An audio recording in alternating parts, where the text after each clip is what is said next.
is more vertical. It's often about multi-stakeholder rather than single-stakeholder impact, and it fundamentally impacts the purpose, culture, leadership, strategy, capabilities, and operating model of a company simultaneously. Transformation is riskier and more unpredictable than change. Companies transform for one of two reasons. One, they're in a crisis, or two, because they get to. They see that the journey and the effort will be worth it, and they're excited by the possibilities. They recognize that transformational impact can improve not only the commercial enterprise, but also lives and possibilities. Edward Jones is firmly in the second camp. When you have a vision of the impact you want to have, you can either bring that vision down to fit your current reality, or you can pull reality up to meet your vision as it was intended to be. Here again, we're in the latter group. We're pulling reality up to our vision, and we're doing it from a position of strength. We began a change journey not as a discrete event with beginning and end points, but one that creates sustainable conditions for the firm to continuously improve and increase our impact over time. In fact, to quicken the pace of growth and innovation. The framework of transformation. Every transformation must start somewhere, but it's not always easy to know where to start. We saw our initial challenge as identifying the future state we wanted for our firm and the key competitive advantage that would endure through and beyond our transformation. As we began the work, we considered our purpose, culture, leadership, and capabilities, which helped us identify the gaps between where we were and where we aspired to be. We asked ourselves how we could future-proof our firm. This exercise was and is a deeply human endeavor.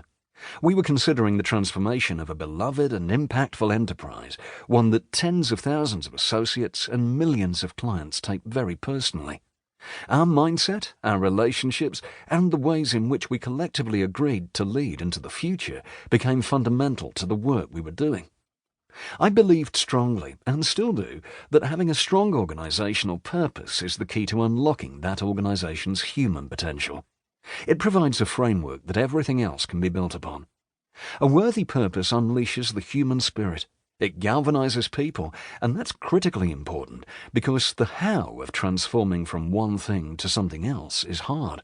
In fact, it flies right in the face of a deep human desire to get good at something and stay good at it by relying on the things that helped you get good at it in the first place. For a transformation to be successful, it needs to be purpose-driven, leader-led, and team-based. Those may sound like abstract or lofty words, but they become tangible and actionable when you put them to work in a large organization with a long history of working a certain way. In our case, having some outside perspective proved to be very helpful and confidence-boosting.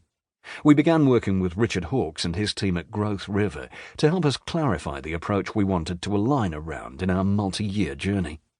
The Growth River operating system, and in particular the 7 crucial conversations, are all built upon a specific way of thinking about teams and organizations, a unique model for understanding businesses, and a particular perspective on how organizations grow and innovate in a team-based way. Richard and his team helped us understand these foundational concepts, which helped set the stage for our journey. It's also important to note that the Growth River team helped us develop a common vernacular that's proven very helpful in how we approach situations. I've likened it to the language of accounting. Everyone knows what a debit or credit is, for example, and we agree on what we're talking about when we use those words. I can't stress enough how important it is to establish a common language around transformation.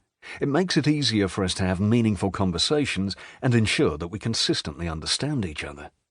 In our case, we've developed a dialect that's unique to Edward Jones. It's connected to our culture and rooted in terminology we've used for a long time.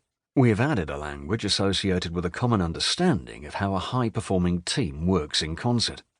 With this language in place, we can have conversations that build more trust with one another and can deeply engage on topics that are critical to our transformation.